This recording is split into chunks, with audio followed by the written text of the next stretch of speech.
Hello and welcome back to another Dead City review, and today is episode 2, Who's There? And this episode, I have to say right off the bat, it is drastically better than the first one.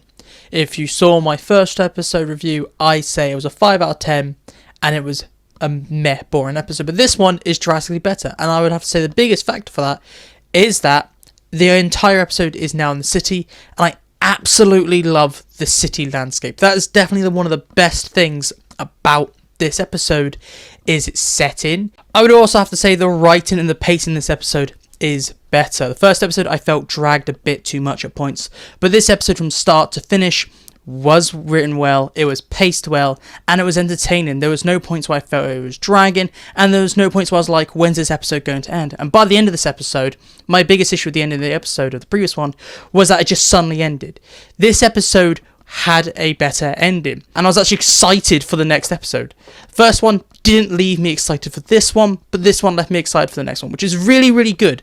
I also have to mention we get introduced to so many new characters, and they're actually quite interesting.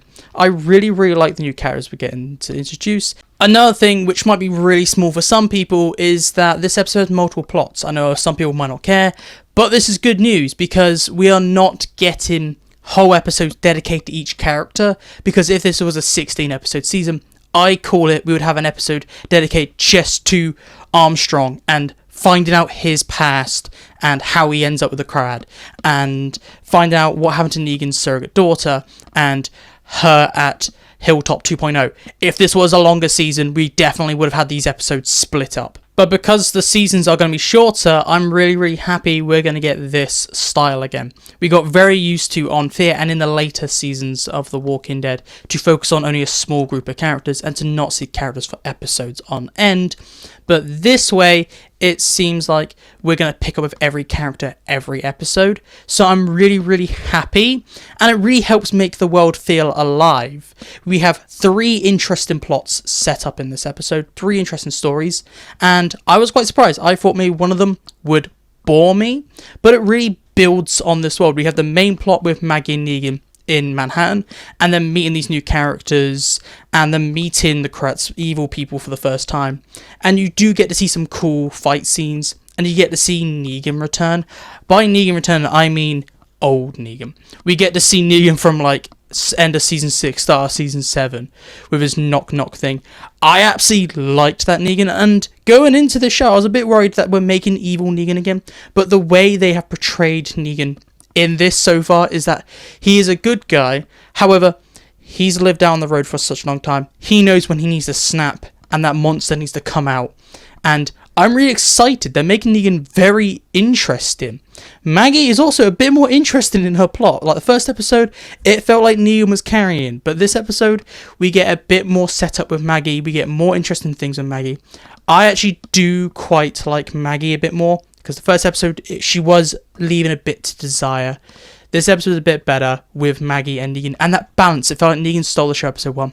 This episode feels a bit more balanced for Maggie and Negan. So I'm really, really happy with the main plot of this episode. The 2 side plots are mostly there to just build up the world and develop our secondary characters. And I'm really, really happy with that. I really like Armstrong's backstory. And I really like Negan's surrogate daughter and Hilltop 2.0. They mention that she's a part of Oceanside, and that's why she's brand new. So does that mean Hilltop 2.0 is actually a part of the Commonwealth Network? Because if they are all the way out here, out east, and they're still mentioning Oceanside, so I'm definitely thinking that Maggie's community is a part of the Commonwealth or connected to the Commonwealth in some way, and that opens a whole can of worms of, why did Maggie not go to the Commonwealth and be like, we've been raided, we've lost people, can you come and help us? Seeing that Ezekiel and Carol were the leaders of the Commonwealth last time we saw, those guys would have been like, yeah, we'll send a group over and help you. They would aid. Why, if you're going to give us so many connections to Commonwealth communities and mention all these communities like Hilltop and saying that this is like a second version of Hilltop and the Oceanside, why are you not going to have Maggie go to them for help and instead she goes to Negan? It just has more like questions. I really didn't like that. Like, if you're going to have our characters be by themselves, stop mentioning older communities and being like, oh yeah, here's our new character. She's from the ocean side, so no one suspects. And you're like, okay, now you've connected these two to the ocean side, and you're obviously having some sort of open trade. You have a whole new issue. And plus side, we have confirmation in universe or in show that Oceanside survived, because in The Walking Dead they never bothered to tell us Oceanside survived the events of season 11. We got told by Angela Kang, but that was it. And I'm happy that they're like, okay, yeah, Oceanside is still around. That is really one of the little things that annoy me. This episode does well overall. It's just when you dive deep into the really minuscule things, you see a little cracks here and there, and some like, why is this not happening? Another thing which is tiny is the origin of the Croat. We get to find out how Negan knows him, why he wasn't in The Walking Dead, and all that. And I was with it for first. I was like, yeah, that's a good idea. I like that Negan had him. And we get confirmation that the Kingdom was the first community to fall to the Saviors, not Hilltop, which is such a small thing. But we find out the Croat was there to take the Kingdom. So Ezekiel met the Croat or fought against the Croat. But the small thing is, they mentioned that the Croat was a torturer, and he tortured and killed a random scavenger who was a child. And that was the point where Negan was like, nah fam, we're kicking you out. And what annoys me is that we're saying, okay, Negan's not okay with children dying, and if one of the Saviors did that, he got rid of them. But what about Simon? Simon did worse than that. So the Croat killed one child and was kicked out of the Saviors. Simon did worse. Simon, he stayed around as well. Simon went to the ocean side and they weren't submitting, so he killed every male.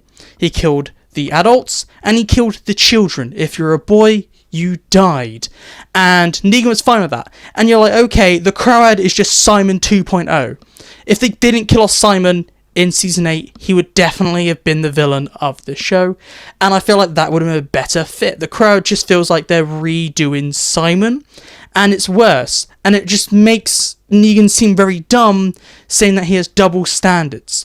So the Croat kills one person, he's kicked out. Simon destroys every male in a single community, and he's fine. And Simon's also trying to backslide and take away Negan's power when the Croat was happily working under Negan.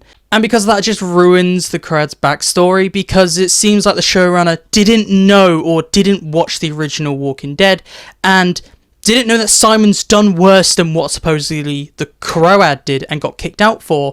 And you're like, okay, now you got Negan, who seems like a hypocrite.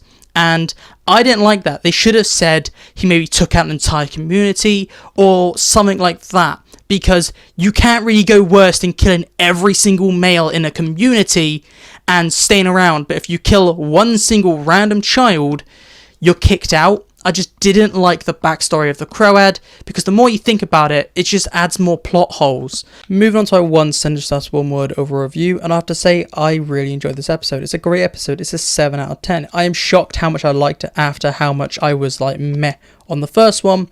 It is entertaining from start to finish, and I really liked the Maggie and Negan dynamic. Both characters got their time to shine, and they had their emotional beats. It's only the small things that really let this episode down, and I'm excited to see what's next on Dead City. But please tell me down below, what did you think about The Walking Dead Dead City Season 1 Episode 2? Did you like it? Did you hate it? Did you like it more or less than the previous episode? I'd like to know all your thoughts about The Walking Dead Dead City down below. But this is it for me today, so goodbye, peace out, and I'll see you in my next video.